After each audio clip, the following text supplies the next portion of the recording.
Hello students, नमस्कार, सत श्री अकाल। स्वागत है आप सभी का आपके पसंदीदा channel magnet brains IIT JEE और नीट यानी जीत के चैनल पर। और मैं अभिषेक अग्रवाल, आपका जेईई केमिस्ट्री फैकल्टी, लेकर आया हूं एक और धांसू, एक और धमाकेदार क्लास 12th के जेईई एस्पिरेंट्स के लिए एक बहुत इंपॉर्टेंट सेशन, जिसमें एक और धांसू कंसंट्रेशन टर्म नॉर्मेलिटी के बारे में हम बात करने जा रहे हैं। नॉर्मेलिटी का हम जिक्र करने जा रहे हैं, नॉर्मेलिटी पर चर्चा करने जा रहे हैं। पिछला वीडियो हम लोगों ने देखा था, देखो, कंसेप्ट ऑफ ग्राम इक्विवेलेंस का, और उस पूरे वीडियो का मकसद सिर्फ एक था कि तुम्हें नॉर्मेलिटी अच्छे से समझ में आ जाए इस वीडियो में। मतलब अगर इस वीडियो को समझना है तो इस वीडियो के साथ साथ तुम्हें इससे पिछला वीडियो भी देखना पड़ेगा, कंसेप्ट ऑफ ग्राम इक्विवेलेंस का। और भाई साहब, उसको देखना ही पड़ेगा, क्योंकि ग्राम इक्विवेलेंस का कंसेप्ट जो है ना, मतलब जो अपने व्यूअर्स नहीं, अपने सब्सक्राइबर्स नहीं है, उनको तो परेशान करता है। लेकिन चूंकि तुम लोग अपने व्यूअर्स हो, अपने सब्सक्राइबर्स हो, तो मैंने एक्सक्लूसिव वीडियो तुम्हारे लिए बनाया है कंसेप्ट ऑफ ग्राम इक्विवेलेंस का। इसको तुम्हें पढ़ना है। और फिर जो बाकी बच्चों को सबसे टफ कंसंट्रेशन टर्म लगता है नॉर्मेलिटी, वो तुम्हें सबसे आसान लगने लगेगा नॉर्मेलिटी। और आईआईटी जेईई में यही मार्क्स बूस्ट कराएगा, क्योंकि जो बाकी लोग अटेम्प्ट नहीं कर रहे क्वेश्चन डर के मारे, उसको अपन सही अटेम्प्ट करके मतलब मार्क्स भी लेकर जाएंगे और पॉजिटिव में मार्क्स लेकर जाएंगे। ये बात इंपॉर्टेंट है। तो वो नॉर्मेलिटी की हम चर्चा करने वाले अपने इस वीडियो में बहुत धमाकेदार तरीके से। लेकिन उसके लिए इंश्योर करो कि तुमने पिछला वीडियो देखा हो कंसेप्ट ऑफ ग्राम इक्विवेलेंट का, क्योंकि वो वीडियो समझ में आएगा तभी ये वीडियो समझ में आएगा। तो नॉर्मेलिटी को हम स्टार्ट करेंगे और फिर इसके बाद, अभी तो मैं पूरी थ्योरी आपको बताऊंगा, फिर इसके बाद हम लोग इस पर चर्चा करेंगे डीपीपी के ऊपर। मतलब इस पर हम कुछ क्वेश्चन सॉल्व करेंगे और डीपीपी को सॉल्व करेंगे, यानी कि इस पर बेस्ड हम लोग क्वेश्चन सीरीज लेकर आएंगे। लगभग 10-15 क्वेश्चन होंगे सीधे नॉर्मेलिटी पर, जो कि प्रीवियस ईयर आए होंगे, या बहुत इंपॉर्टेंट कंसेप्ट दे रहे होंगे, या बहुत कॉम्प्लेक्स वे में सॉल्व हो रहे होंगे। उनको बहुत आसान वे का हम आसान तरीका बताएंगे सॉल्व करने का, और पूरे डीपीपी को हम शिद्दत से सॉल्व करेंगे। लेकिन वो मैं बाद में करूंगा, पहले तो तुम्हें ही सॉल्व करनी है। मतलब तुम वीडियो देखने के बाद उस डीपीपी को डाउनलोड करोगे। डीपीपी मिलेगी कहां से? इसी वीडियो के डिस्क्रिप्शन में चले जाओ, वहां पर आपको लिंक दिया जाएगा, डाउनलोड द डीपीपी करके, और वहीं पर आप डीपीपी डाउनलोड कर सकते हो। उसको फिर अपना पूरा टाइम दो, उस डीपीपी को सॉल्व करने में समय बिताओ थोड़ा, 1 घंटा, 2 घंटा, 6 घंटा, 12 घंटा, 1 दिन, 2 दिन, मैक्सिमम 2 दिन तक बिताओ। फिर नहीं बने तो बिल्कुल वीडियो को रेफर करो, वीडियो को देखो, तो वीडियो आपको फिर वहां पर दिखेगा। और इतना ही नहीं होगा कि भैया डीपीपी पर बात खत्म कर दे, डीपीपी के अलावा नहीं होगा, डीपीपी देखा टॉपिक खत्म, बल्कि लगातार हम प्रैक्टिस क्वेश्चंस लेकर आएंगे। लगातार हम लोग multiple choice questions previous year में जो पूछे गए वो लेकर आएंगे, मोस्ट प्रोबेबल क्वेश्चंस लेकर आएंगे। इसके अलावा लगभग आपके 500 क्वेश्चंस की प्रैक्टिस कराएंगे हर एक चैप्टर से। उसके साथ आप ऑनलाइन टेस्ट सीरीज दे सकते हो, जिसमें चैप्टर वाइज टेस्ट होंगे, आपके वीकली लाइव सेशंस होंगे, जिसमें आप डाउट पूछ सकते हो अपने। ये सारी चीजें मिलती हैं आपको मैग्नेट ब्रेन्स के चैनल पर। मतलब कहने को जो किसी के पेड कोर्स में भी नहीं मिलता, उससे ज्यादा चीजें मैग्नेट ब्रेन्स पर फ्री ऑफ कॉस्ट मिल रही हैं। तो ये सारी चीजें आपको फ्री ऑफ कॉस्ट मिल रही हैं। संपट पड़ गई क्या बात?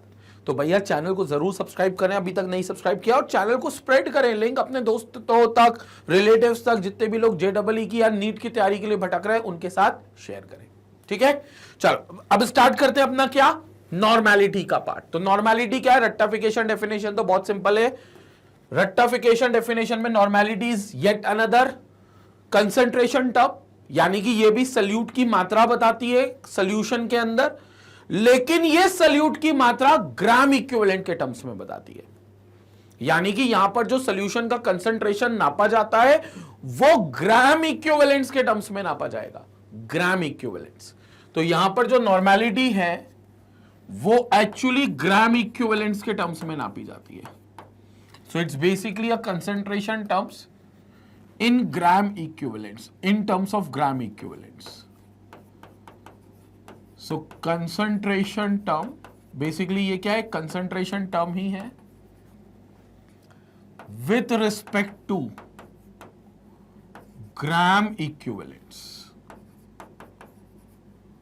With respect to gram equivalents, gram equivalent के टर्म्स में कंसंट्रेशन टर्म्स। देखो अभी तक तुमने मोलारिटी और मोलालिटी पढ़ी थी, मेन जो कंसंट्रेशन टर्म है। उससे पहले तो तुम mass percentage, volume percentage, ppm, PPV, PPT ये सब पढ़े थे, लेकिन जो मेन टर्म स्टार्ट हुई थी वो हुई थी मोलारिटी से। फिर तुमने पढ़ी मोलालिटी। अब जो मोलारिटी और मोलालिटी था उसमें मेन मुद्दा था मोल्स का, यानी कि आप सल्यूट के मोल्स निकालते थे और आप ये बताते थे कि सल्यूट के कितने मोल सॉल्यूशन में मौजूद है उसके 1 लीटर में, या फिर सॉल्वेंट के साथ मौजूद है उसके 1 केजी में। तो ये मोलालिटी रिस्पेक्टिवली हो गई थी। लेकिन जो नॉर्मेलिटी है, कहने को तो वो भी ये बताती है कि भैया किसी सॉल्यूशन में सल्यूट की मात्रा क्या है, सल्यूट का अमाउंट क्या है, लेकिन उसका बताने का तरीका यह है कि वो सल्यूट के अमाउंट के सेंस में ग्राम इक्विवेलेंट्स बता देती है कि भैया इतने ग्राम इक्विवेलेंट्स मौजूद हैं सल्यूट के सॉल्यूशन के अंदर, इतने ग्राम इक्विवेलेंट्स मौजूद हैं सॉल्यूशन के 1 लीटर के अंदर, और जितने भी ग्राम इक्विवेलेंट्स डिसॉल्व होंगे उस सॉल्यूशन के, जितने भी ग्राम इक्विवेलेंट डिसॉल्व होंगे उस सॉल्यूशन के, उस सल्यूट के, उस सॉल्यूशन के अंदर, सॉल्यूशन के 1 लीटर के अंदर उस सल्यूट के ग्राम इक्विवेलेंसी उसकी नॉर्मेलिटी मानी जाएगी, कंसंट्रेशन माना जाएगा, दैट इज नॉर्मेलिटी। तो सपोज करो पहले रेक्टिफिकेशन वाली डेफिनेशन देख लो। सपोज करने से पहले, it is defined as the number of gram equivalents dissolve per litre of the solution. किसी भी सल्यूट के कितने ग्राम इक्विवेलेंट्स डिसॉल्व है सॉल्यूशन के 1 लीटर के अंदर, वो होती है नॉर्मेलिटी। सल्यूट के कितने ग्राम इक्विवेलेंट्स डिसॉल्व है सॉल्यूशन के 1 लीटर के अंदर, वो होगी उस सॉल्यूशन की नॉर्मेलिटी। तो that is called as normality. Suppose करो मेरे पास ये एक कंटेनर है, इसमें अपन ने कोई सॉल्यूशन बनाकर रखा है बाय एडिंग सर्टेन सॉल्यूट। तो ये सॉल्यूशन है, ये सॉल्यूशन है मेरे पास, ठीक है। सपोज करो ये अपना है VmL सॉल्यूशन है एंड इट्स कंप्लीट सॉल्यूशन, मतलब इसमें ऑलरेडी सॉल्यूट ऐड हो गया है। सॉल्यूट कौन होगा? कोई भी सॉल्यूट हो सकता है, इसमें नमक हो सकता है, शक्कर हो सकता है, कोई भी डिफरेंट टाइप का सॉल्ट भी हो सकता है, कुछ भी हो सकता है, सॉल्यूट हो गया। और उस सॉल्यूट का मैंने मिलाया है WB मास मिलाया है। तो मैंने उस सॉल्यूट का WB मास मिलाया है और ये पूरा सॉल्यूशन हो गया, दिस इज कंप्लीट सॉल्यूशन, ठीक है। VmL सॉल्यूशन हो गया, ठीक है। So it is VmL which is solution, this is VmL solution. तो वॉल्यूम है मिलीलीटर में, VmL ऑफ सॉल्यूशन, ठीक है, सॉल्यूशन। अब मेरी बात को सुनना, सॉल्यूट का WB मास मिला है VmL सॉल्यूशन में। अगर मुझे सॉल्यूट का इक्विवेलेंट मास मालूम है, अगर मुझे सॉल्यूट का इक्विवेलेंट मास मालूम है, तो मैं यहां ये कर सकता हूं कि इस WB को उसके इक्विवेलेंट मास से डिवाइड कर देता हूं, उसके इक्विवेलेंट मास से डिवाइड कर देता हूं, और जब WB को इक्विवेलेंट मास से डिवाइड करूंगा तो जाहिर सी बात है मुझे ग्राम इक्विवेलेंट्स मिल जाएंगे। तो मैं मान लेता हूं WB अपॉन इक्विवेलेंट मास करूंगा तो मानकर चलो मुझे G ग्राम इक्विवेलेंट्स मिल गए, G ग्राम इक्विवेलेंट्स मिल गए, मुझे G ग्राम इक्विवेलेंट्स मिल गए, जो किस में मौजूद है? VmL सॉल्यूशन में। ये इक्विवेलेंट मास कहां से होगा? या तो आपको क्वेश्चन में दिया जाएगा या फिर आपको अपने दिमाग से निकालना पड़ेगा। दिमाग से कैसे निकालोगे? इक्विवेलेंट मास का फॉर्मूला हमें पता है, it's molar mass upon n factor. तो अगर इक्विवेलेंट मास आपको दिया है ऑलरेडी तो बहुत बढ़िया बात है, नहीं तो फिर एक काम करना, इक्विवेलेंट मास निकालने के मोलार मास जो भी होगा सॉल्यूट, उसका मोलार मास तो आप दिमाग से निकाल ही लोगे, अपॉन n फैक्टर कर देना। n फैक्टर बोले तो वैलेंसी फैक्टर, डिस्कस किया हुआ है सब, ये सब याद करो। कंसेप्ट ऑफ ग्राम इक्विवेलेंट में सब लपेटा था अपन ने, ये पूरा बकायदा डिस्कशन अपन ने किया था। तो ये इक्विवेलेंट मास निकालने के लिए फॉर्मूला यूज करना है, molar mass upon n factor. नहीं तो क्वेश्चन में इक्विवेलेंट मास का कुछ और डेटा दिया होगा, अल्टीमेटली तुम्हें इक्विवेलेंट मास मिल जाएगा, ठीक है। तो जो वेट तुमने मिलाया सॉल्यूट का उसको उसके इक्विवेलेंट मास से डिवाइड कर दो, you will get gram equivalents. फिलहाल मैं ग्राम इक्विवेलेंट्स मान लेता हूं G, फिलहाल मैं ग्राम इक्विवेलेंट्स मान लेता हूं G। जो VML सोल्यूशन में मौजूद है। तो अपन क्या कह सकते हैं भाई, इससे अपन कहानी क्या कर सकते हैं, अपन ये कह सकते हैं कि VML सोल्यूशन में क्या G ग्राम इक्विवेलेंट्स डिसॉल्व्ड है, G gram equivalents are dissolved. G gram equivalents क्या है, डिसॉल्व्ड है। तो VML सोल्यूशन अगर आपके पास है उसमें G ग्राम इक्विवेलेंट्स डिसॉल्व्ड है, लेकिन हमें VML में पता ही नहीं करना कितने ग्राम इक्विवेलेंट डिसॉल्व्ड है, हमें तो 1000 ml में पता करना है, क्योंकि ऑलरेडी इट इज पर लीटर, और पर लीटर बोले तो 1000 ml, तो 1000 ml में कितने होंगे, तो पहले अपन 1 ml का निकाल लेते हैं, तो 1 ml में कितने ग्राम इक्विवेलेंट्स होंगे। अगर 1 ml आपके पास सोल्यूशन है तो उसमें ग्राम इक्विवेलेंट्स होंगे G upon V which is in ml। और अगर 1000 में पता करना है तो 1000 ml, क्यों 1000 में पता कर रहे हैं, क्योंकि 1 लीटर में पता करना है, 1 लीटर बोले तो 1000 ml, तो 1000 ml ऑफ सोल्यूशन में कितने ग्राम इक्विवेलेंट्स होंगे, G upon V which is in ml into 1000।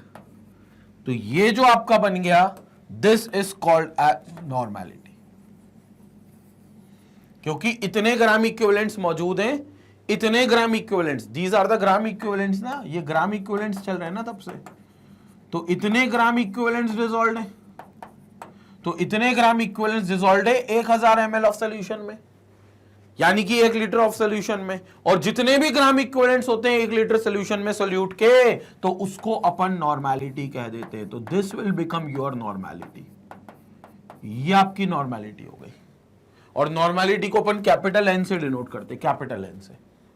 So this is normality, means कितने ग्राम इक्विवेलेंट्स डिसॉल्व्ड है 1 लीटर सोल्यूशन में, वो उस सोल्यूशन की नॉर्मेलिटी हो जाएगा। कितने ग्राम इक्विवेलेंट्स मौजूद हैं सोल्यूट के 1 लीटर सोल्यूशन में, वो उस सोल्यूशन की नॉर्मेलिटी हो जाएगा। क्लियर हो गया। और ग्राम इक्विवेलेंट का कंसेप्ट हम सब कुछ देख चुके हैं, एक अलग से वीडियो बनाया है, अगर आपने वो वीडियो नहीं देखा है, concept of equivalent mass and gram equivalents, proper एक वीडियो बनाया, उस पर मैंने डीपीपी भी सॉल्व करवाई है, 10-12 क्वेश्चंस भी मैंने उस पर करवाए। अगर आपने वो वीडियो और उसकी डीपीपी नहीं देखी है तो आपको नॉर्मेलिटी समझ में नहीं आएगी, मैं अभी क्लियर कर देता हूं। अगर आप चाहते हो नॉर्मेलिटी को अच्छे से समझे तो पहले आपको ग्राम इक्विवेलेंट क्लियर करना पड़ेगा क्या होता है, इक्विवेलेंट मास क्लियर करना पड़ेगा क्या होता है, उस पर कुछ क्वेश्चंस लगाने पड़ेंगे, तब फिर नॉर्मेलिटी आपको समझ में आएगी। इसका वीडियो है ऑलरेडी, आप प्लेलिस्ट में जाकर देखोगे तो कंसेप्ट ऑफ ग्राम इक्विवेलेंट का वीडियो मिलेगा आपको, उसको जरूर देखना है। ठीक है, तो कितने ग्राम इक्विवेलेंट्स मौजूद हैं सोल्यूट के 1 लीटर सोल्यूशन के अंदर, वो सोल्यूशन की नॉर्मेलिटी हो जाएगा। और ग्राम इक्विवेलेंट का मतलब यह है कि कितना ऐसा वेट है जिसमें वो इक्विवेलेंट मास बना सकता था, कितने टाइम्स वो ऐसा वेट आया, क्योंकि it's given mass upon equivalent मास, और जब उतना ही मास एक बार आया है जितना इक्विवेलेंट मास है तो फिर ग्राम इक्विवेलेंट 1 हो गया। लेकिन मान लो उतना मास 2 बार आ गया जितने में वो सोल्यूट इक्विवेलेंट मास के बराबर आता है, तो फिर ग्राम इक्विवेलेंट 2 आ गया, 10 बार आ गया तो 10 ग्राम इक्विवेलेंट आ गया। और ग्राम इक्विवेलेंट की अच्छी बात क्या है पता है, कि जो ग्राम इक्विवेलेंट्स होते हैं वो सेम होते हैं किसी भी रिएक्शन में, चाहे मोल सेम होना हो, मास सेम होना हो। अगर मैं कह रहा हूं कोई रिएक्शन ए और बी रिएक्ट कर रही है और सी और डी बना रही है, तो ए और बी के हो सकता है मोल्स आपस में सेम रिएक्ट ना करें, मास हो सकता है सेम रिएक्ट ना करे, लेकिन उनके ग्राम इक्विवेलेंट्स हमेशा सेम रिएक्ट करेंगे। ए के ग्राम इक्विवेलेंट्स के बराबर ही बी के ग्राम इक्विवेलेंट्स होंगे, ये बात याद रखना। और ग्राम इक्विवेलेंट का फॉर्मूला क्या होगा, given mass upon equivalent mass. Equivalent mass का फॉर्मूला क्या होगा, molar mass upon N factor. तो ये आपके ग्राम इक्विवेलेंट्स हो गए। So what is normality, normality will become number of gram equivalents upon volume of solution in litre. अगर ml होगा तो इंटू 1000 कर देना। हमें पता है नंबर ऑफ ग्राम इक्विवेलेंट्स कैसे निकलेंगे, given mass, this is given mass upon equivalent mass. Given mass will be given in the question, नहीं तो कोई डेटा आपको ऐसा दिया होगा जिससे गिवन मास पता लगेगा, तो given mass upon equivalent mass कर लेना, you will get gram equivalent. और इक्विवेलेंट मास यहां पर लिख दिया, equivalent mass will be molar mass upon N factor. Molar mass आपको पता है, जैसे आप मोल्स निकालने के लिए भी मोलार मास निकालते थे, वैसे ही मोलार मास यहां पर निकालोगे, उसको डिवाइड कर दोगे उसके वैलेंसी फैक्टर से, और वैलेंसी फैक्टर हमने हर केस के लिए डिस्कस किया है उसी वीडियो में जिसकी मैं बात कर रहा हूं, concept of gram equivalent and equivalent mass वाले वीडियो में। हर चीज का अपना एक वैलेंसी फैक्टर होता है, हर सब्सटेंस का। तो वो वैलेंसी फैक्टर होता है n, उससे डिवाइड करोगे, एक नंबर होता है उससे डिवाइड करोगे तो you will get equivalent mass. ठीक है। So in the same case you can calculate milli equivalent of solute, क्योंकि देखो अगर आप कह रहे हो कि इक्वल नॉर्मेलिटी जो होती है वो gram equivalents upon volume of solution in litre होता है, तो आप ये भी कह सकते हो। अभी आप नॉर्मेलिटी क्या कह रहे हो, normality is equal to number of gram equivalents, number of gram equivalents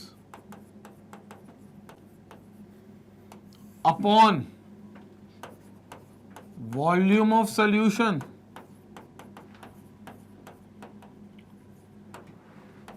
litre में।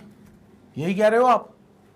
तो आप यहां से नंबर ऑफ ग्राम इक्विवेलेंट्स निकाल सकते हो। So this implies gram equivalents will be equal to normality into volume litre में, normality into volume of solution जो हमें लीटर में निकालना है, normality into volume of solution जो हमें लीटर में निकालना है। ठीक है, जो हमें लीटर में निकालना है। या फिर अगर ml में निकाल कर रखी आपने तो नॉर्मेलिटी का एक और फॉर्मूला हो जाएगा। अगर वॉल्यूम आप ml में ही रख रहे हो तो उसको लीटर में कन्वर्ट भी नहीं कर रहे हो तो फिर ग्राम इक्विवेलेंट्स मत करना, फिर आप मिलीग्राम इक्विवेलेंट्स करना। सो it will B number of milligram equivalents. कितने मिलीग्राम इक्विवेलेंट्स मौजूद हैं, कितने मिलीग्राम इक्विवेलेंट्स मौजूद हैं 1 ml ऑफ सॉल्यूशन में, तो वो निकाल लेना।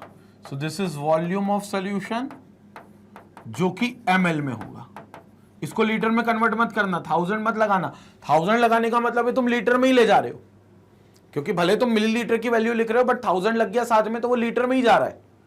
लेकिन अगर ml में ही निकालना है तुम्हें नॉर्मेलिटी, तो फिर तुम ml में निकालने के लिए उसके अंदर मिलीग्राम इक्विवेलेंट्स कितने ये पता कर लेना, क्योंकि लीटर के अंदर तुम ग्राम इक्विवेलेंट्स पता करोगे और मिलीलीटर के अंदर तुम मिलीग्राम इक्विवेलेंट्स पता करोगे। तो जब मिलीग्राम इक्विवेलेंट्स पता चल जाएंगे कितने 1 ml में मौजूद है, कितने मिलीग्राम इक्विवेलेंट्स, वो उसकी नॉर्मेलिटी होगा। So it is number of milligram equivalents dissolved पर ml ऑफ द सॉल्यूशन। तो इससे अपन एक डेफिनेशन और लपेट सकते हैं यहां से, नॉर्मेलिटी की डेफिनेशन, एक और डेफिनेशन इस फॉर्मूले से एक और डेफिनेशन लपेट सकते हैं। So normality is defined as, normality is defined as number of milligram equivalents, milligram equivalents dissolved per ml of the solution. Number of milligram equivalents of solute कह लो, of solute, क्योंकि मिलीग्राम इक्विवेलेंट्स या ऊपर जो ग्राम equivalents है वो solute के ही होंगे, of solute dissolved per ml of the solution, per ml of solution, per ml of solution. So it is defined as the number of milligram equivalents of solute dissolved per ml of the solution. 1 ml में कितने milligram equivalents dissolved है, या फिर 1 litre में कितने gram equivalents dissolved है। दोनों बातें पता करना मतलब आप उसी सॉल्यूशन की नॉर्मेलिटी पता कर रहे हो, आप नॉर्मेलिटी पता कर रहे हो। तो ये नॉर्मेलिटी की एक और डेफिनेशन, ठीक है। और यहां से हम मिलीग्राम इक्विवेलेंट्स निकाल सकते हैं, तो यहां से हमारा मिलीग्राम इक्विवेलेंट का फॉर्मूला बन जाएगा। तो मिलीग्राम, जैसे ग्राम इक्विवेलेंट्स का निकाल लिया वैसे मिलीग्राम इक्विवेलेंट्स का फॉर्मूला हो जाएगा। तो milligram equivalents will be equal to, कुछ नहीं करना, मिलीग्राम के लिए आपको नॉर्मेलिटी के साथ वॉल्यूम मल्टीप्लाई करना है ना एमएल वाला, तो it will be equal to normality into volume of solution into volume of solution, जो एमएल में ही होना चाहिए। तो ये आपके पास मिलीग्राम इक्विवेलेंट का फॉर्मूला आ गया, ये आपके पास मिलीग्राम इक्विवेलेंट्स का फॉर्मूला आ गया। क्लियर हो गया मिलीग्राम इक्विवेलेंट्स क्या है? ये मिलीग्राम इक्विवेलेंट्स का फॉर्मूला आ गया। क्लियर हो गया मिलीग्राम इक्विवेलेंट्स? तो gram equivalents will be normality into volume, litre में milligram equivalents normality into volume, लेकिन वॉल्यूम यहां मिलीलीटर में। ये वही कंसेप्ट है जो मोल्स और मिलीमोल्स का पढ़ा है ना अपन ने, मोल्स मिलीमोल्स, वैसे ही ग्राम इक्विवेलेंट्स मिलीग्राम इक्विवेलेंट्स जो भी आपको निकालना हो, तो this will be gram equivalents and milligram equivalents. Clear हो गया ये कंसेप्ट? तो यहीं से ये डेफिनेशंस आई हैं पूरी, ये जो पहले अपन ने देखा था ये डेफिनेशंस आई है। तो milli equivalents of solute will be normality into volume of solution in ml, or equivalence of solute will be normality into volume of solution। आप इक्विवेलेंट्स बोलो या ग्राम इक्विवेलेंट्स बोलो, मिली इक्विवेलेंट्स बोलो या मिलीग्राम इक्विवेलेंट्स बोलो, बात एक ही है, ठीक है। तो वो टोटल वर्ड ग्राम इक्विवेलेंट्स ही बोला जाता है वैसे, ठीक है। तो उसी उससे मिलीग्राम इक्विवेलेंट्स और ग्राम इक्विवेलेंट्स। तो इसका स्क्रीनशॉट लेंगे, फिर अपन यूनिट की भी चर्चा करेंगे। पहले आप इसका स्क्रीनशॉट ले लें एक बार।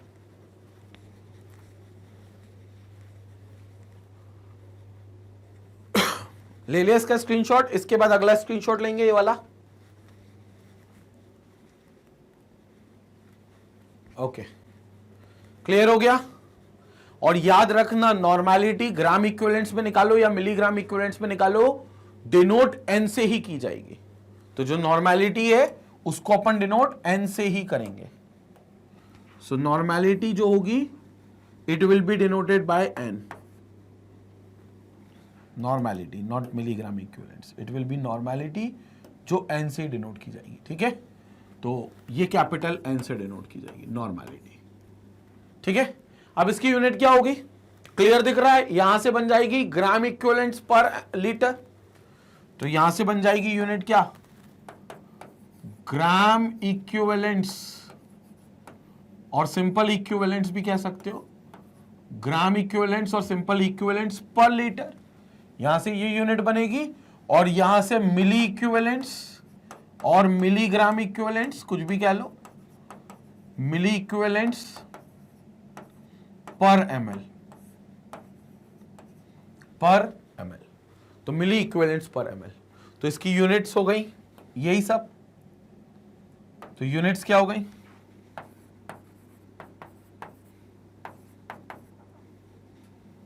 यूनिट्स ऑफ नॉर्मेलिटी,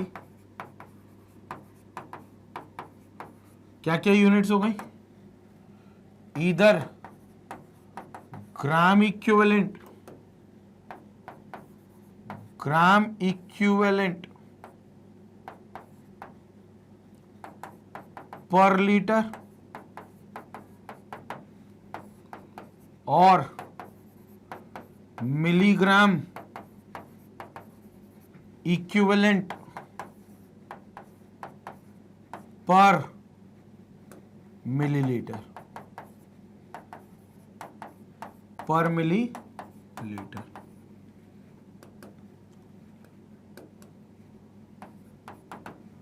और मिलीग्राम इक्विवेलेंट पर मिलीलीटर, इसको डिनोट हम एन से करते हैं, विच स्टैंड्स फॉर नॉर्मल। नॉर्मल, तो जैसे आप सॉल्यूशन बोलते हो ना, 1 मोलार है मींस 1 मोल्स पर लीटर है, या 2 मोलार है तो 2 मोल्स पर लीटर है, वैसे ही अगर 1 नॉर्मल आ गया तो इट कंटेन्स 1 ग्राम इक्विवेलेंट्स पर लीटर और 1 मिलीग्राम इक्विवेलेंट्स पर मिलीलीटर। 2 नॉर्मल आ गया सॉल्यूशन, सॉल्यूशन बोलेंगे ऐसा, 2 नॉर्मल सॉल्यूशन। तो 2 नॉर्मल का मतलब है 2 ग्राम इक्विवेलेंट्स पर लीटर है या 2 मिलीग्राम इक्विवेलेंट्स पर मिलीलीटर है। बोल देंगे 10 normal solution, Deka normal, 10 normal, या फिर 10n लिख देंगे, 10n। तो 10 नॉर्मल या 10n सॉल्यूशन का मतलब यह है कि उसके अंदर 10 ग्राम इक्विवेलेंट मौजूद है 1 लीटर में। या फिर 10 मिलीग्राम इक्विवेलेंट्स मौजूद हैं 1 ml में, दोनों का मतलब यही रहेगा। तो ये नॉर्मल से डिनोट किया जाता है, कैपिटल N से डिनोट किया जाता है। और ये नॉर्मल, जैसे मोलार मोलारिटी में यूज होता है, मोलाल मोलालिटी में यूज होता है, वैसे ही नॉर्मल नॉर्मैलिटी में यूज होता है। क्लियर हो गया? ये पार्ट समझ में आया? यूनिट समझ में आई? यूनिट्स इंपॉर्टेंट है, स्क्रीनशॉट लेंगे, आगे चर्चा करेंगे।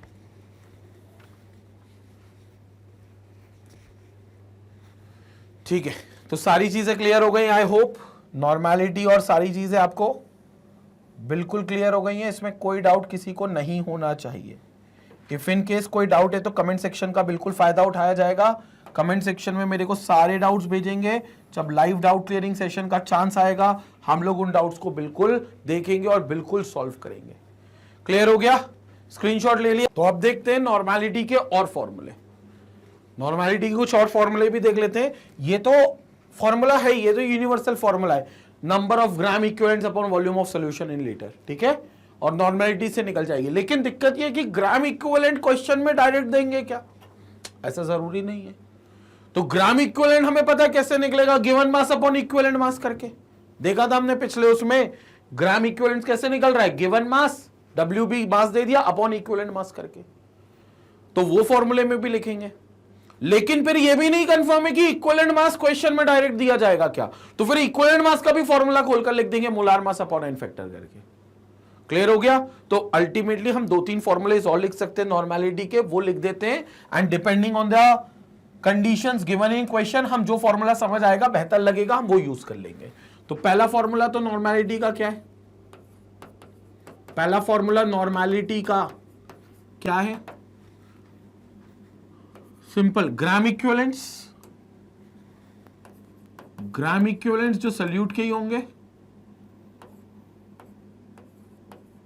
ग्राम इक्विवेलेंट्स जो सल्यूट के ही होंगे of solute upon volume of solution upon volume of solution litre में। ठीक है, और अगर ml में ये दिया है, ग्राम इक्विवेलेंट्स और ml दिया है, तो फिर ml को लीटर में कन्वर्ट कर लेना, डिवाइड बाय 1000, जो ऊपर जाएगा तो इनटू 1000। ठीक है, but we know gram equivalent is given mass upon equivalent mass, तो सेकंड फॉर्मूला देखेंगे। तो normality is equal to given mass of solute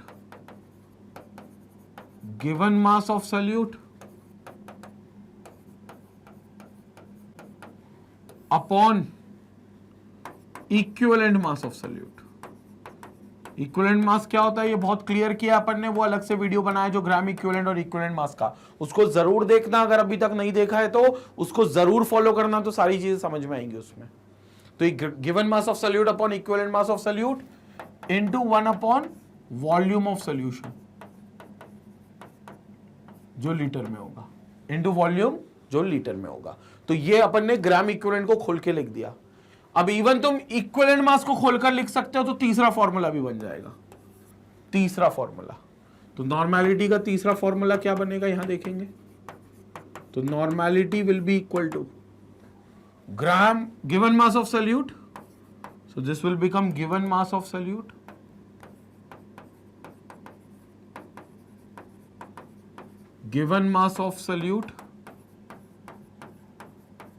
upon equivalent mass is molar mass upon n factor.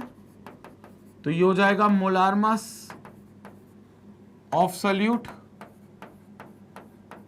Upon n factor. तो upon n factor इसके ऊपर चला जाएगा, numerator में चला जाएगा, तो into 1 upon volume of solution litre में, और इनटू n फैक्टर आ जाएगा। तो ये n फैक्टर यहां आ गया।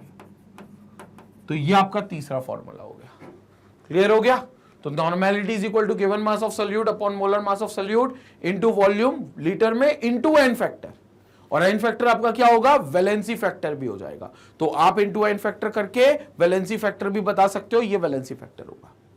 ठीक है, तो ये 3 फॉर्मूले हो गए। अब आपके ऊपर है कि आपके पास कौन सा क्वेश्चन, किस क्वेश्चन में क्या चीज गिवन है, उस हिसाब से आप वो फॉर्मूला अप्लाई कर सकते हो भाई।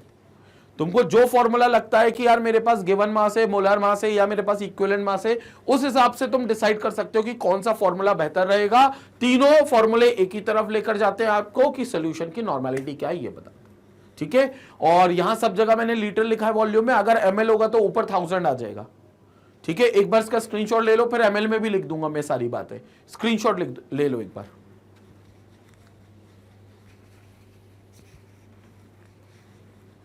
अगर ये आपका लीटर की जगह ml हो जाए तो क्या होगा देखेंगे यहां पर। तो ये वॉल्यूम ऑफ सॉल्यूशन किस में आ गया अगर ml में, तो डिवाइड बाय 1000 होगा, जो ऊपर जाकर मल्टीप्लाइड बाय 1000 हो जाएगा। ये भी अगर ml में आ गया, ये भी अगर ml में आ गया, तो ये भी डिवाइड बाय जो 1000 है वो होगा, लेकिन फिर ऊपर जाकर ये भी 1000 हो जाएगा। अगर ml में आ गया तो ये भी 1000 हो जाएगा, तो ये आपको मिलेगा। क्लियर हो गया। ये तीन फॉर्मूले बन गए जब वॉल्यूम आपने ml में लिया है और यहां आपके ग्राम इक्विवेलेंट्स का टर्म ही चल रहा है, तो आप उसको 1000 करके लीटर में कन्वर्ट कर सकते हो। मतलब आपकी नजर में वो ml में जा रहा है, आप तो ml वाली वैल्यू लिखोगे, बट वो इनपुट के तौर पे उसको लीटर में ही ले रहा है, वो खुद से ही लीटर में ले रहा है अगर 1000 आप साथ में लिख रहे हो तो। अब स्क्रीनशॉट ले लो एक और बार।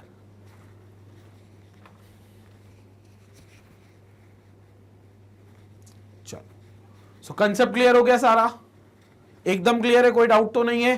तो ये हो गई नॉर्मेलिटी की बात। लेकिन अब इसमें एक और चीज देखने को मिलेगी, जो थर्ड फॉर्मूला है, अगर अपन इसको लपेटे, थर्ड फॉर्मूला है तो अपन अगर उसको लपेटे तो यहां देखें गिवन मास अपॉन मोलर मास, कुछ समझ में आ रहा है? गिवन मास अपॉन मोलर मास, ये तो मोल्स हो गए। Given mass upon molar mass of solute, given mass upon molar mass of solute, moles of solute, into 1000 upon volume of solution in millilitre, मतलब मोल्स अपॉन वॉल्यूम।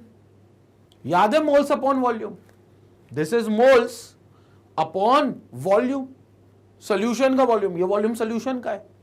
तो moles present in 1 litre of solution, molarity, this is molarity. मतलब ये जो मैंने cloud बनाया है बादल, ये भैया ये कुछ नहीं है, ये क्या है? मोलारिटी है। So this will become molarity into, ये तो एज इट इज आएगा इनटू में कौन?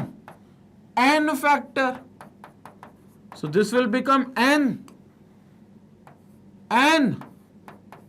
फैक्टर। तो this will become molarity into N factor, which is nothing but your normality, which is nothing but your normality. तो normality will be equal to molarity into n factor।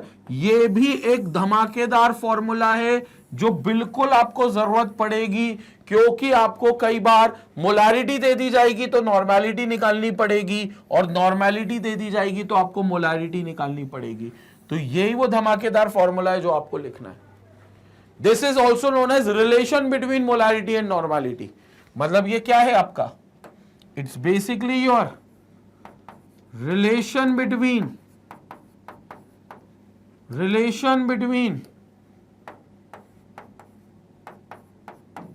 Normality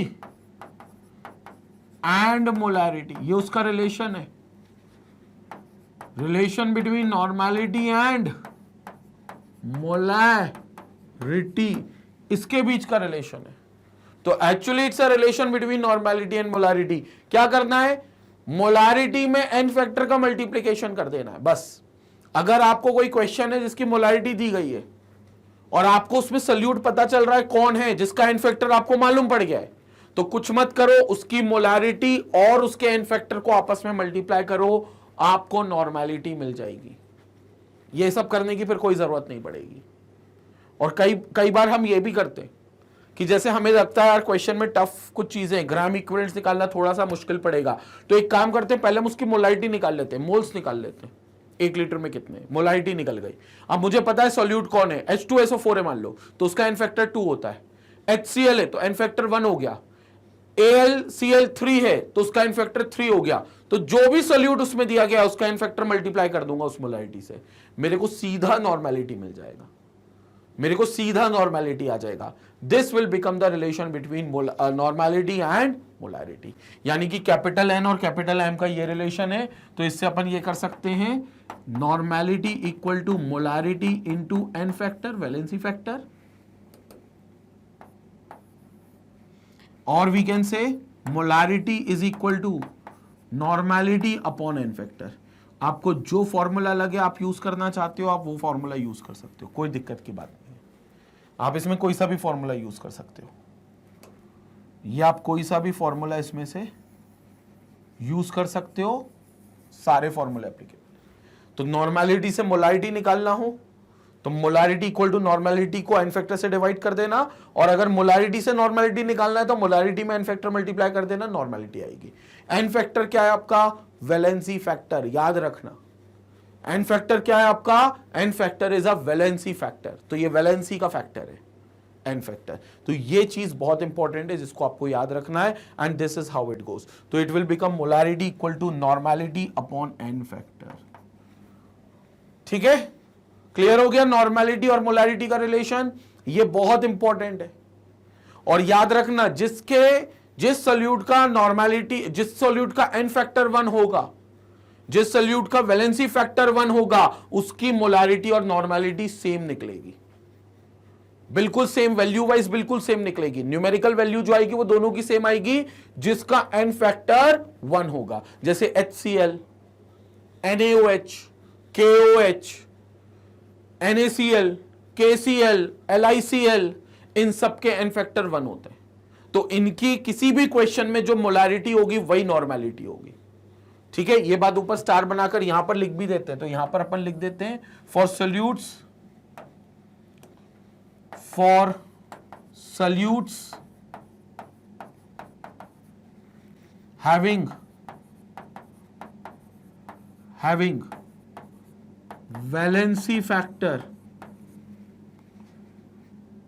having valency factor, जिसको हम N factor भी कहते हैं,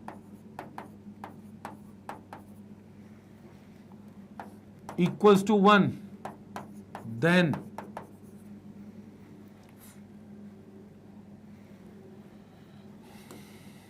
equals to 1,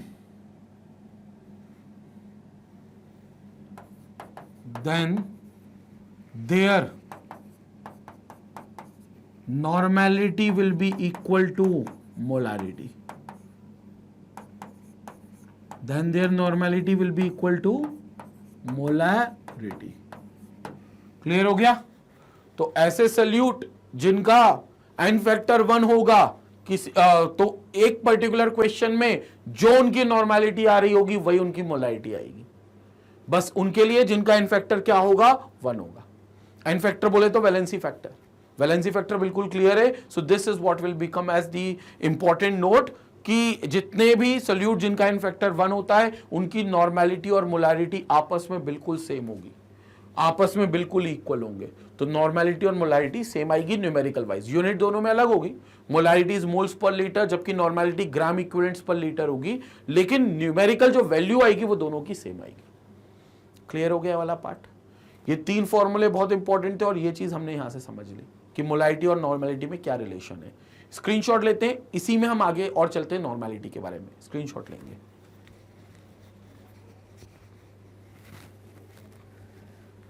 okay, तो यहां पर clear हो गया पूरा part. Everybody got this? Let's move ahead.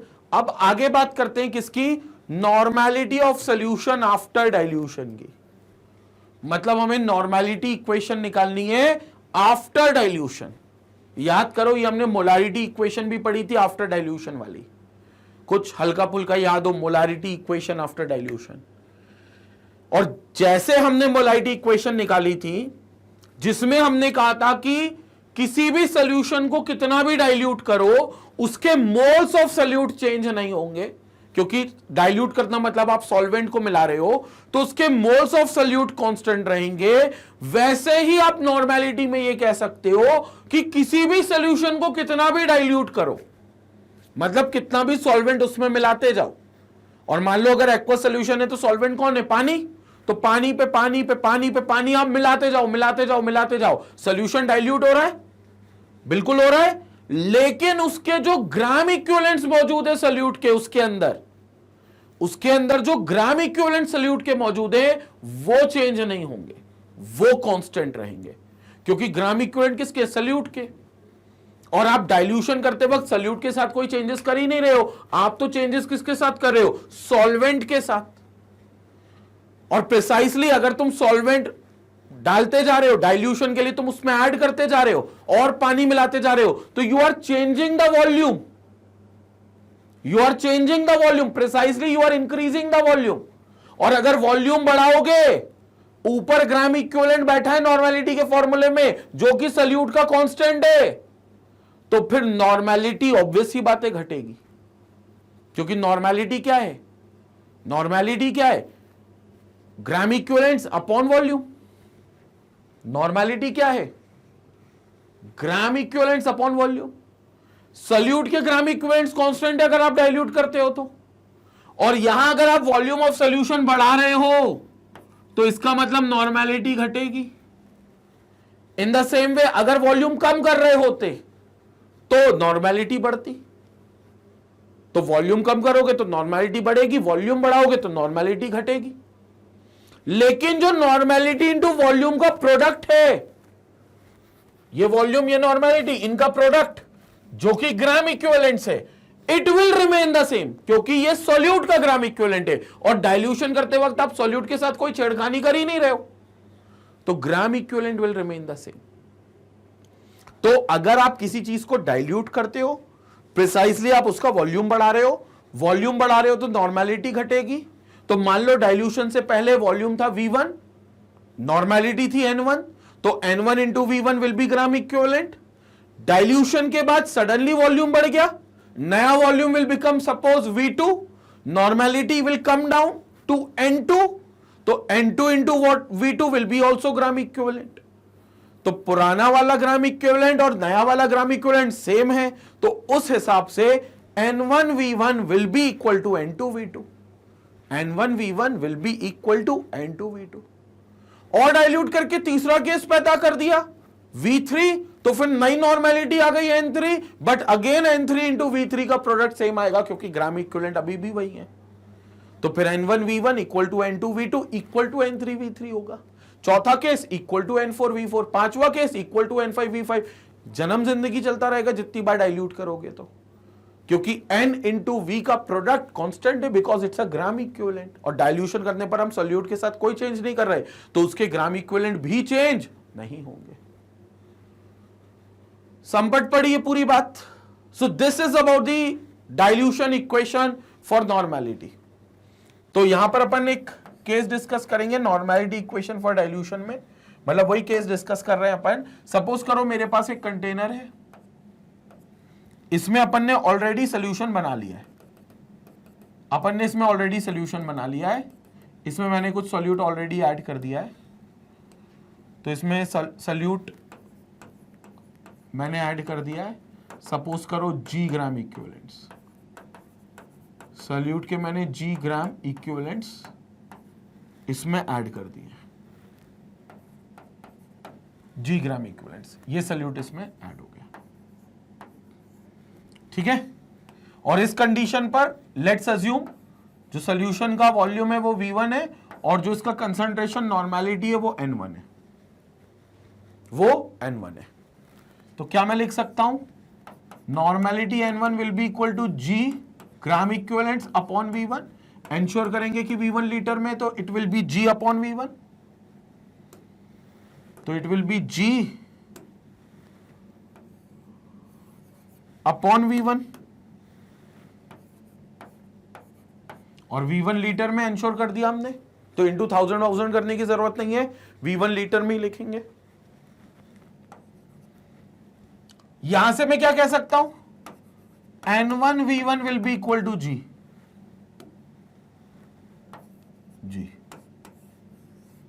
And let this is equation number 1। Suddenly मैंने इसको डाइल्यूट किया, मतलब इसमें I have added more water to this, so this is something on dilution, मैंने इसमें पानी ऐड कर दिया। तो पानी ऐड करने के बाद क्या हुआ होगा, कंटेनर में पानी की मात्रा बढ़ने से टोटल वॉल्यूम बढ़ चुका होगा। अब टोटल वॉल्यूम जो है वो बढ़ चुका है भाई, ये वॉल्यूम बढ़ चुका है, जिससे जाहिर सी बात है नॉर्मेलिटी भी चेंज होगी। सॉल्यूट तो अभी भी वही है, still it has G gram equivalent of solute, still it has G gram equivalent of solute, क्योंकि मैंने सॉल्यूट में कोई चेंज नहीं करा, सिर्फ पानी चेंज करा है, जिससे वॉल्यूम इंक्रीज हो गया होगा। एंड लेट नया volume will B V2 litre में, जिससे नॉर्मेलिटी बदल गई होगी, क्योंकि normality gram equivalent upon volume होता है। तो भैया अगर वॉल्यूम बदल गया तो नॉर्मेलिटी बदल गई होगी और प्रिसाइसली कम हो गई होगी, क्योंकि वॉल्यूम बढ़ा है तो नॉर्मेलिटी घटेगी, तो normality will become N2 and as per formula we can say N2 will be equal to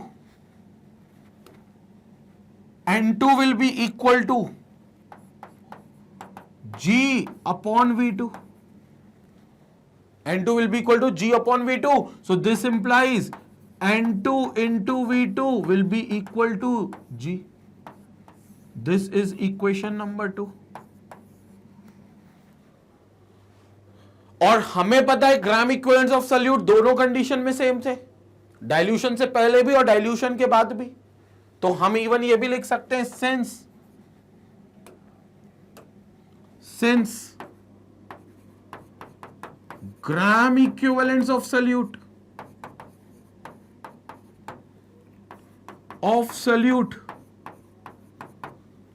are constant, that is same कब, before dilution and after dilution, and after dilution. तो it's same before and after dilution. Therefore from 1 and 2, इसलिए हम 1 और 2 से, from 1 and 2 we can say क्या 1 और 2 को equal कर सकते हैं, क्योंकि दोनों जी के इक्वल है, N1 V1 भी जी के इक्वल है, N2 V2 भी जी के इक्वल है, और जी ग्राम इक्विवेलेंट है जो कांस्टेंट रहेंगे। तो क्या हम कह सकते हैं N1 V1 will be equal to N2 V2, बिल्कुल कह सकते हैं, because the product of normality into volume will remain constant. So this product of normality into volume will be equal to constant, because it will be equal to gram equivalents. तो ये बिल्कुल constant होगा, और इस वजह से हम ये कह सकते हैं that N1 V1 will be equal to N2 V2। और फर्दर डाइल्यूशन कर N3 V3 का केस बना लेते तो it will equal to N3 V3 equal to N4 V4, चलता ही रहता ही है, क्योंकि it will always be a constant value, it will be a constant value। Clear हो गया? Because it's a gram equivalence of solute which will not going to change on dilution. Solute का gram equivalent सिर्फ तभी change हो सकता है जब तुम मास चेंज कर दोगे सॉल्यूट का, और डाइल्यूशन में तुम सॉल्यूट के साथ कुछ नहीं करते, तुम सॉल्वेंट के साथ सब कुछ करते हो। तो ये आपका ग्राम इक्वेशन आ गई, and this is called as molarity normality equation of dilution. ये कौन सी इक्वेशन हो गई? Normality equation for dilution. तो ये नॉर्मेलिटी इक्वेशन हो गई आपके पास किसकी? डाइल्यूशन की। और ये इक्वेशन बड़ी काम की होती है टाइट्रेशन वाले पार्ट के लिए। मैं जब आपको टाइट्रेशन बताऊंगा प्रॉपर, तब वहां पर आपको एक्सप्लेन करूंगा कि टाइट्रेशन में ये कैसे इस्तेमाल की जा सकती है। N1 V1 equal to N2 V2। In fact आप मोलारिटी की भी इस्तेमाल कर सकते हो, M1 V1 equal to M2 V2। आपके पास दोनों इक्वेशन है, दोनों आप टाइट्रेशन में बिल्कुल यूज कर सकते हो, और इनफैक्ट करते हो। वो अपन चर्चा करेंगे टाइट्रेशन वाले पार्ट पर जब हम आएंगे। फिलहाल आपके पास ये पूरा सब कुछ है, फिलहाल आपके पास ये सब कुछ है। क्लियर हो गया? एक बार इसका स्क्रीनशॉट लेते हैं, फिर हम आगे चर्चा करते हैं। एक बार स्क्रीनशॉट लेंगे, फिर आगे बात करेंगे।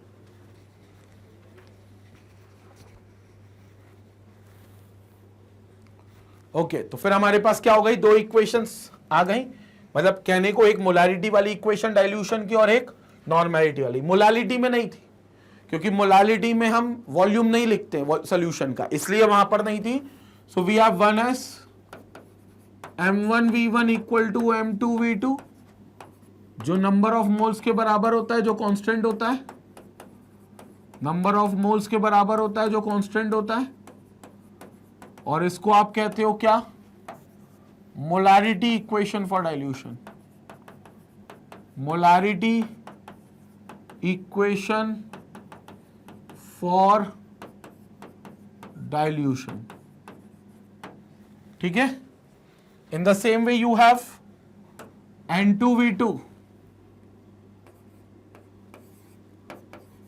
N2V2 equal, sorry, N1V1 equal to N2V2, N1V1 equal to N2V2. This is equal to number of gram equivalents, number of gram equivalents किसके, सल्यूट के, जो डाइल्यूशन पर कांस्टेंट रहते हैं। सो इट इज, क्योंकि सल्यूट जब बदलेगा तभी ये बदलेंगे, अदरवाइज डाइल्यूशन के केसेस में तो सल्यूट कांस्टेंट रहेगा तो उसके ग्राम इक्विवेलेंट भी कांस्टेंट रहेंगे। जैसे उसके मोल्स कांस्टेंट रहते हैं वैसे उसके ग्राम इक्विवेलेंट्स भी कांस्टेंट रहेंगे। तो this will become normality equation for dilution, normality equation for dilution. So this will become normality equation for dilution. Clear हो गए दोनों पार्ट? आई होप दोनों पार्ट बिल्कुल क्लियर होंगे, कोई डाउट नहीं है। ये मेन दो पार्ट्स हो गए, and these both equations can be used in titration. ये दोनों इक्वेशंस आप 100% टाइट्रेशन में इस्तेमाल कर सकते हो। टाइट्रेशन में आपको इसकी बहुत ज्यादा जरूरत पड़ेगी, इन दोनों इक्वेशंस की, तो टाइट्रेशन में आपको इस्तेमाल करना है, ठीक है। इसका स्क्रीनशॉट ले लो, फिर आगे और चर्चा करते हैं। स्क्रीनशॉट ले लो इसका। क्लियर हो गया ये वाला दोनों इक्वेशन, ठीक है। तो यहां पर इक्वल कर दिए, लेकिन अब अगला केस जो है वो ये है कि अगर दो डिफरेंट सॉल्यूशंस को मिक्स कर दिया गया तो क्या होगा। If you have two different solutions and if they are mixed together तो क्या होगा। So we need to discuss about the normality of solutions after mixing. तो दो सॉल्यूशंस को जब आप मिक्स करते हो और एक फाइनल सॉल्यूशन बनाते हो, कोई रिजल्टेंट सॉल्यूशन, तो उसकी रिजल्टेंट नॉर्मेलिटी क्या होगी, रिजल्टेंट नॉर्मेलिटी। तो हमेशा देखना, सपोज करो तुम्हारे पास दो सॉल्यूशंस हैं, सपोज करो तुम्हारे पास ये एक सॉल्यूशन है, ये सॉल्यूशन ए है सपोज करो, ठीक है। This is solution A which has normality N1 and volume V1, ठीक है। ये सॉल्यूशन ए है जिसमें नॉर्मेलिटी N1 है और वॉल्यूम V1 है। Then suppose there is another solution, suppose करो अपने पास ये दूसरा सॉल्यूशन भी है, and say this is B solution, and say this is solution B,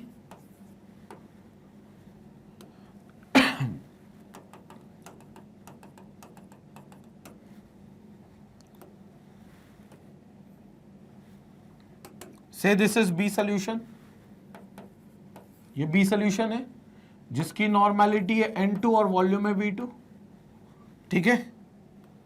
तो इसकी नॉर्मेलिटी है N2 और वॉल्यूम है V2, इसकी नॉर्मेलिटी है N1 और वॉल्यूम है V1।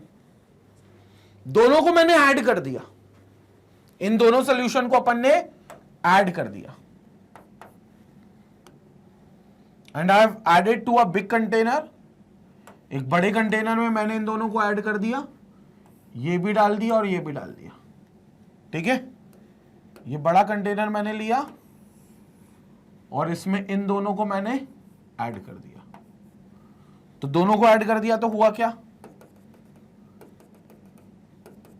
ये भी आ गया और बी सॉल्यूशन भी आ गया, ये बी सॉल्यूशन भी आ गया। तो अब वो ये पूछ रहे हैं इसकी रिजल्टेंट नॉर्मेलिटी क्या होगी। इस वाले की जो रिजल्टेंट नॉर्मेलिटी है इस सॉल्यूशन की, वो रिजल्टेंट नॉर्मेलिटी क्या होगी? So it's a resultant solution of mix, it's a mixture of solution, mixture of solution A plus solution B. It's a mixture of solution A plus solution B, plus solution B. तो it's a mixture of solution A and B. अब इन दोनों को mix कर दिया तो what will be the resultant normality of this solution. तो अब तुम देखो, रिजल्टेंट नॉर्मेलिटी के लिए एक ही खेल है. अगर तुम्हें रिजल्टेंट नॉर्मेलिटी निकालनी है तो सिर्फ एक ही बात है, रिजल्टेंट नॉर्मेलिटी अगर निकालनी है तो it is always equal to total gram equivalence, total gram equivalence दोनों सॉल्यूशन से जितने आए उतने अपॉन टोटल वॉल्यूम. क्योंकि रिजल्टेंट नॉर्मेलिटी वही है भैया, अल्टीमेटली इसमें जितने ग्राम इक्विवेलेंट्स हैं अपॉन टोटल इसका जितना वॉल्यूम है लीटर में. क्योंकि 1 लीटर में कितने ग्राम इक्विवेलेंट्स होते हैं वो नॉर्मेलिटी होती है. तो इसके कितने ग्राम इक्विवेलेंट्स हैं 1 लीटर में वो बता दो. तो इसके ग्राम इक्विवेलेंट्स अपॉन इसका टोटल लीटर, क्योंकि जब टोटल लीटर से डिवाइड करते हो it means you are calculating for per litre. तो डिवाइड बाय टोटल वॉल्यूम मतलब पर लीटर. एंश्योर करेंगे वॉल्यूम लीटर में ही है, और है क्योंकि मैं V2 भी ले रहा हूं लीटर में और V1 भी ले रहा हूं लीटर में. सवाल उठता है टोटल ग्राम इक्विवेलेंट्स कैसे निकलेगा? Gram equivalents of A plus gram equivalents of B. तो total gram equivalents will be equal to what? Resultant normality, जिसको मैं NR बोल देता हूं, will be equal to total gram equivalent. So it will be gram equivalent of A plus gram equivalent of B upon total volume. बोले total volume इसका volume plus इसका volume, तो upon volume of A, volume of solution A plus volume of solution B. दोनों का volume add कर देते हैं, resultant normality निकल जाएगी. तो क्या निकलेगी रिजल्टेंट नॉर्मेलिटी? इधर देखेंगे,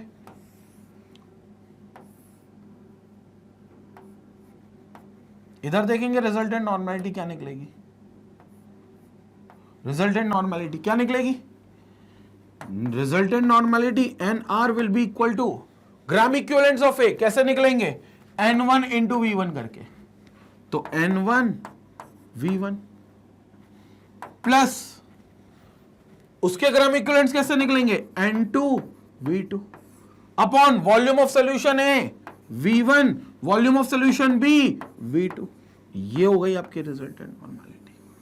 इसको आप N3 बोलो या NR बोलो, इट्स सेम. यहां जो है वो N3 के टर्म्स में, बट इट्स सेम. तो ये हो गया N1 V1 plus N2 V2 upon V1 plus V2. यही आ गया. तो यही फॉर्मूला आपका ऊपर भी आया. ठीक है. सो if V1 ml of solution of normality N1 is mixed with V2 ml of solution, then normality of resultant solution may be calculated as N1 V1 plus N2 V2 equal to N3 upon into V1 plus V2. Total volume तो इसका यही होगा ना, क्योंकि इसके gram equivalents plus इसके gram equivalents will be total gram equivalents. उन्हें इस तरीके से कर लिया क्योंकि normality into volume will be gram equivalents. तो इसके अंदर कितने ग्राम इक्विवेलेंट्स होंगे? इसके प्लस इसके. तो इसके gram equivalents N1 V1 plus इसके ग्राम इक्विवेलेंट्स तो plus N2 V2. N1 V1 plus N2 V2 will be equal to इसके ग्राम इक्विवेलेंट्स. इसके ग्राम इक्विवेलेंट्स मान लिए N3 V3 और V3 will be V1 plus V2. तो N3 V1 plus V2. तो equation क्या आ गई? N1 V1 plus N2 V2 equal to N3 V3 into V1 plus V2. तो N3 will be equal to N1 V1 plus N2 V2 upon V1 plus V2. ये N3 बोलो या NR बोलो, बात एक ही है. रिजल्टेंट नॉर्मेलिटी भी बोल सकते हो. तो इस तरीके से ये फॉर्मूला आपका आ जाएगा. N3 की जगह NR बोल दो because it's always a resultant solution. N3 ऐसा लगता है कि तीसरा कोई सोल्यूशन है, actually it's not a third, वैसे तो ये हो तो तीसरे टाइप का गया, but it is derived from first two solutions. तो ये एक्चुअली फर्स्ट टू सॉल्यूशंस का रिजल्टेंट है, तो मैं उसे एनआर बोलता हूं। बाकी डिनोशन में कुछ नहीं रखा, तुम चाहो तो N3 बोलकर नया सॉल्यूशन का भी बोल सकते हो। N3 बोलो, एनआर बोलो, it's one and the same thing. Clear हो गई इक्वेशन? ये इक्वेशन हो गई इसकी ग्राम इक्विवेलेंट्स के टर्म्स में जब तो मिक्सचर को मिलाया गया है। और याद रखना, दो मिक्सचर मिलाए गए तो सेम मिक्सचर मिलाए गए, ये तब का है। और याद करो मोलारिटी में भी ऐसे ही आया था, M1V1 plus M2V2 upon V1 plus V2। ठीक है, और मान लो यहां कोई एक और C सोल्यूशन होता, एग्जांपल दे देता हूं, तो C सोल्यूशन का N3V3 होता, तो कुछ नहीं होता, फाइनल रिजल्टेंट नॉर्मेलिटी क्या निकलती, N1V1 plus N2V2 plus N3V3। उसके भी ग्राम इक्विवेलेंट्स आ जाते ना बड़ी बाल्टी में, ये बड़ी बाल्टी में उसके भी ग्राम इक्विवेलेंट्स आ जाते। तो N1V1 प्लस N2V2 तो था ही दो की वजह से, तीसरे वाले का N3V3 और आ जाएगा plus N3V3 upon V1 plus V2 plus V3, V1 plus V2 plus V3, क्योंकि उसका वॉल्यूम भी ऐड होगा, तो वो NR होगी रिजल्टेंट नॉर्मेलिटी। ठीक है, और नॉर्मेलिटी का वही फॉर्मूला आएगा, रिजल्टेंट नॉर्मेलिटी का भी वही फॉर्मूला आएगा जो नॉर्मेलिटी का है, ग्राम इक्विवेलेंट्स पर लीटर। ठीक है, या उनने ml मान लिया है तो कोई बात नहीं, वो कैलकुलेशंस में इजीली कट जाएगा, 1000 उससे फर्क नहीं पड़ेगा। ठीक है, क्योंकि ऊपर भी आएगा नीचे भी आएगा, कट जाएगा। लेकिन आप वॉल्यूम लीटर में लेकर चलना ताकि कंफ्यूजन आपको ना हो। ठीक है, तो वॉल्यूम आप पहले, क्योंकि जब जहां अजम्पशन करना है तो वही माने ना जहां आसानी पड़ेगी, जिसपे फॉर्मूला है। नॉर्मेलिटी का formula is always gram equivalents पर लीटर, तो आप लीटर में ही वॉल्यूम मानकर चलोगे तो बेहतर रहेगा। क्लियर हो गई बात? स्क्रीनशॉट लेंगे, यहां पर नॉर्मेलिटी पूरी तरीके से कंप्लीट हो गई है, पूरे तरीके से। स्क्रीनशॉट लेंगे फिर आगे चर्चा करेंगे।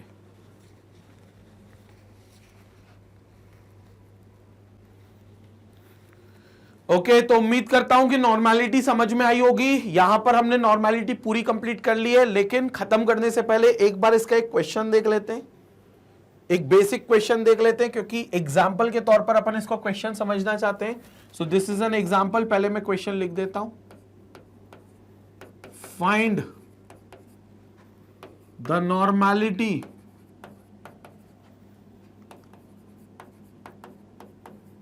of a solution when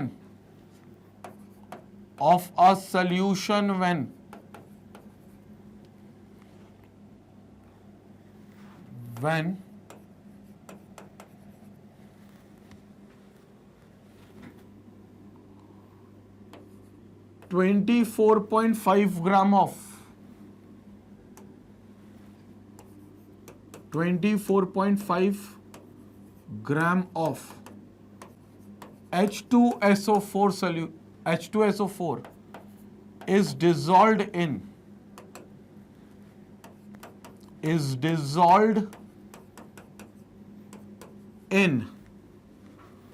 500 ml of the solution.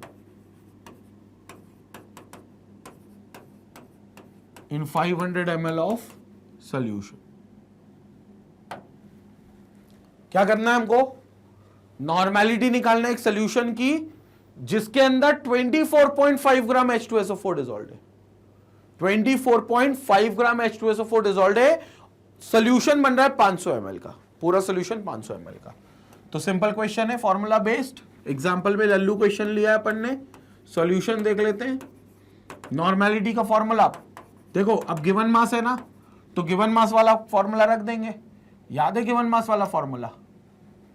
Given mass अपन ने 3 फॉर्मूले बनाए थे, तो वो 3 फॉर्मूले में ये था गिवन मास वाला, ये थर्ड फॉर्मूला। तो अपन थर्ड फॉर्मूला यहां पर इस्तेमाल करते हैं सीधा। ठीक है, सो सीधा अपना तीसरा फॉर्मूला यूज करेंगे। तो नॉर्मेलिटी इज इक्वल टू क्या था? Given mass upon molar mass, जो भी सॉल्यूट है उसका मोलार मास, जो हमें पता है H2SO4 है तो उसका मोलार मास यहां रखेंगे, इनटू ml में है तो 1000 upon volume as it is जो दिया है वो रख देंगे, क्योंकि वो ऑलरेडी लीटर में ले लेगा अगर 1000 रखा है साथ में, तो इनटू वैलेंसी फैक्टर, बोले तो एन फैक्टर, जो H2SO4 का निकालना पड़ेगा जो कि 2 होता है। ठीक है, तो normality will be equal to given mass, question में कितना है 24.5 अपॉन मोलार मास H2SO4 का, इधर देखेंगे लल्लू चीज है, H2SO4 का molar mass, H2 sulphur 32, oxygen का एक 16 होता है बट 4 है तो 64, if you add this you will gate 98। तो मोलार मास कितना हो गया 98। तो 24.5 divided by 98 into 1000 by volume is 500 into N factor, into N factor, valency factor H2SO4 कितने H प्लस निकालेगा, बोले तो इसकी बेसिसिटी 2H प्लस निकालेगा, 2H प्लस निकालेगा तो N factor will be equal to 2, इसका एन फैक्टर 2 हो गया क्योंकि 2H प्लस निकालेगा। एसिड की एन फैक्टर क्या होता है, उसकी बेसिसिटी, बोले तो कितने H प्लस आयंस वो अपने अंदर से रिलीज कर सकता है, तो H2SO4 हमेशा 2H प्लस आयन निकालेगा। 1 मोल H2SO4 जब भी डिसोसिएट करेगा पानी या किसी भी मीडियम में तो वो 2H प्लस आयन निकालेगा, तो एन फैक्टर 2 हो गया, तो इनटू 2 एन फैक्टर। क्या करें, काटा पीटी, ये 1 टाइम्स ये 4 टाइम्स, क्योंकि 24.5 इंटू 2 इज 49, 49 इंटू 2 इज 98, तो 4 टाइम्स, ये 1 और ये 2 टाइम्स, 2 इंटू 2 4, 4 अपॉन 4, सब कुछ कट गया भाई, सब कुछ कट गया, सब कुछ कट गया। तो you will have this as 1 normal solution और 1 N, or we can call it as 1 gram equivalents per liter, 1 gram equivalents per liter। तो 1 ग्राम इक्विवेलेंट पर लीटर, या 1 नॉर्मल या 1 N, तो normality will come out to be 1। ठीक है, और यही अपन से मोलारिटी पूछ लेते, तो क्या होता, नॉर्मेलिटी कैसे निकलेगी मोलारिटी से, मतलब मोलारिटी कैसे निकलेगी नॉर्मेलिटी से, molarity equal to normality upon N factor. तो नॉर्मेलिटी 1 दी थी, एन फैक्टर 2 था, 1/2। तो अगर कभी आपको यहां पर मोलारिटी निकालनी हो, आउट ऑफ द बॉक्स जा रहा हूं, मोलारिटी पूछी नहीं है बट हमें पता है मोलारिटी नॉर्मेलिटी से कैसे निकलेगी, एन अपॉन एन करके, N is normality, N is N factor. तो नॉर्मेलिटी ऑलरेडी 1 आई है, एन फैक्टर 2 आया है, तो this is molarity which is equal to 0.5, 1/2 means 0.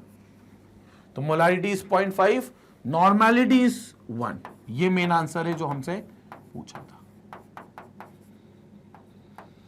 ये मेन आंसर है जो हमसे पूछा था और हमने देखा है। क्लियर हो गया ये कंसेप्ट बिल्कुल? कोई भी दिक्कत आए, सपोज नहीं है इसमें, अगर कोई दिक्कत है टॉपिक में अभी भी, तो प्लीज कमेंट सेक्शन का फायदा उठाएंगे, कमेंट में लिख कर देंगे सर इस मिनट के बाद ये चीज समझ में नहीं आई है। काउंट ऑन मी, मैं हर कमेंट पढ़ता हूं, आपका कमेंट जैसे ही मुझे दिखेगा मैं बैकएंड पर टीम को भेज दूंगा, वो इसकी स्लाइड बनाएंगे आपके नाम के साथ, और जब भी संडे को मेरा weekly live doubt clearing session होगा, उस डाउट क्लियरिंग सेशन में मैं आपके वो डाउट सॉल्व करूंगा, 100% वो आपके डाउट सॉल्व करने वाला, तो वो सारी चीजें आपको वहां मिल जाएंगी। क्लियर हो गया? स्क्रीनशॉट लेते फिर हम लोग आगे चर्चा करते, स्क्रीनशॉट लेंगे। तो भैया अगर चाहते हो अपना डाउट पूछवाना मुझसे, या तुम चाहते हो अपना तुम्हारा नाम स्लाइड पर आए, स्क्रीन पर आए, यूट्यूब पर दिखे, तो उसके लिए डाउट जरूर पूछना, फीडबैक जरूर देना अपना। और अभी तो एक और आस्क का डाउट सेक्शन आया है जहां पर आपको एक लिंक दिया गया है, उस लिंक के थ्रू भी आप अपना डाउट पूछ सकते हो। जैसे ही उस लिंक पर क्लिक करोगे एक छोटा सा फॉर्म आएगा, उस फॉर्म में आपको डिटेल्स भरनी है, अपनी इमेज, जो डाउट की इमेज, अपनी नहीं, जो डाउट की इमेज है उसे अपलोड करना है। जैसे ही आप सबमिट करोगे मेरे व्हाट्सएप पे वो डाउट आएगा आपके नाम से, मैं उसको तुरंत बैकएंड टीम को भेजूंगा, उसका फिर से स्लाइड बनेगा प्रॉपर, और लाइव डाउट क्लियरिंग सेशन में वहां से भी डाउट आपके क्लियर हो जाएंगे। ठीक है, तो कमेंट के थ्रू पूछ सकते हो या फिर आप फॉर्म के थ्रू पूछ सकते हो जो इसमें लिंक दिया हुआ है। इसके अलावा नॉर्मेलिटी यहां कंप्लीट हो गया पूरे तरीके से, कंसंट्रेशन टर्म्स हमने निपटा दिया है पूरा नॉर्मेलिटी को, क्लियर हो गया। अब इसके अलावा आपको जो लेक्चर्स हैं वो यूट्यूब चैनल पर तो मिल ही रहे हैं, मैग्नेट ब्रेन्स IIT JEE और नीट पे, लेकिन अगर आपको उसको एक्सेस करने में दिक्कत होती है, जैसे क्या दिक्कत हो सकती है, जब आप कोई टॉपिक सर्च करते हो यूट्यूब पर तो उसका वीडियो तो आपको मिल जाता है, लेकिन कई बार आपको यह नहीं पता चलता कि उस टॉपिक से पहले और बाद में कौन सा टॉपिक पढ़ना है, मतलब इंटरकनेक्टेड टॉपिक्स क्या है। और काउंट ऑन मी, केमिस्ट्री में ज्यादातर टॉपिक्स इंटरकनेक्टेड है, आपस में कनेक्ट रखते हैं कुछ ना कुछ, और जैसे ही वो कनेक्शन हमें समझ आ जाता है, पकड़ में आ जाता है, तो हमें वो टॉपिक और अच्छे से समझ में आने लगता है। तो कोई बीच का टॉपिक मिस ना हो, आपकी जो कंटिन्यूटी है वो ब्रेक ना हो, इसके लिए आप magnetbrains.com पर आकर देख सकते हो, जहां प्रॉपर प्लेलिस्ट है। करना क्या है आपको, www.magnetbrains.com की वेबसाइट पर आना है। यहां पर आपको IIT JEE के सेक्शन में आना है, ये IIT JEE का सेक्शन है। इधर आपको सारे कोर्सेज दिखेंगे। आपको IIT JEE केमिस्ट्री मेरा दिखेगा, यहां पर कोर्स बना हुआ। वॉच नाउ पर आप क्लिक करोगे, आपको पूरे चैप्टर वाइज यहां लिस्टिंग होगी, पूरा चैप्टर वाइज यहां लिस्टिंग होगी, जिसके बगल में एक प्लस का आइकन होगा। जैसे ही प्लस का आइकन चैप्टर के बगल का आप क्लिक करोगे, पूरे टॉपिक्स उस चैप्टर के अंदर कितने हैं वो सब आ जाएंगे। इनफैक्ट नंबर ऑफ लेक्चर्स और हर लेक्चर का ड्यूरेशन तक आपको बताया जाएगा, सो दैट आप अपनी पूरे टाइम टेबल को प्लान आउट कर सको। लेक्चर्स का ड्यूरेशन भी आपको दिया गया है। क्लियर हो गया? तो ये बहुत इंपॉर्टेंट है, क्योंकि यहां आपको पता चलता है पहला टॉपिक ये, फिर ये, फिर ये, वे, तो पूरा सीक्वेंस आपको मिलता है पढ़ने का। साथ में अगर कोई डीपीपी मिस आउट कर जाओ तो वो भी आपको यहां पर मिलेगी। वीडियो बहुत स्मूथली यहां पर प्ले होगा। सारा ऑनलाइन जो आपका टेस्ट वेस्ट होंगे चैप्टर वाइज, सारे टेस्ट सीरीज, वो सब आपको यहां पर मिलने वाला है। ऑनलाइन टेस्ट सीरीज भी आपको यहां पर मिलने वाली है। तो ये सभी चीजें जो हैं ये आपको magnetbrains.com पर मिलने वाली हैं।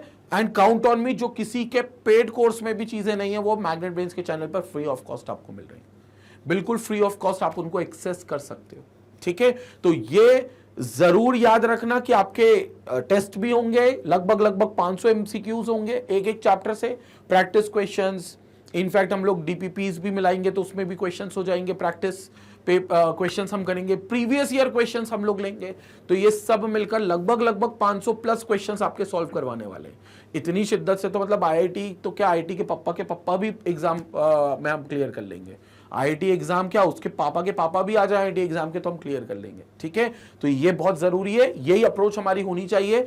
चैनल को सब्सक्राइब अभी तक नहीं किया तो बिल्कुल सब्सक्राइब करें, वीडियो को लाइक जरूर करें और चैनल का लिंक लोगों तक जरूर शेयर करें, क्योंकि आपको पता है यहां पर सिर्फ JEE केमिस्ट्री की नहीं बल्कि नीट की भी तैयारी कराई जा रही। नीट में भी physics, physics, biology, chemistry, maths तो नहीं है, मैथ्स तो में JEE में, बाकी सबकी प्रिपरेशन कराई जा रही है। तो प्लीज उन लोगों तक शेयर करें जो अभी तक भटके हुए हैं कि JEE की तैयारी कहां से करें, नीट की तैयारी कहां से करें। जितने लोग भटके हुए चल रहे हैं सब तक चैनल का लिंक पहुंचाएं, चैनल खुद भी सब्सक्राइब करें। इसी तरीके से मैग्नेट ब्रेन्स को अपना प्यार और सपोर्ट देते रहें। Stay connected, stay educated. Thank you.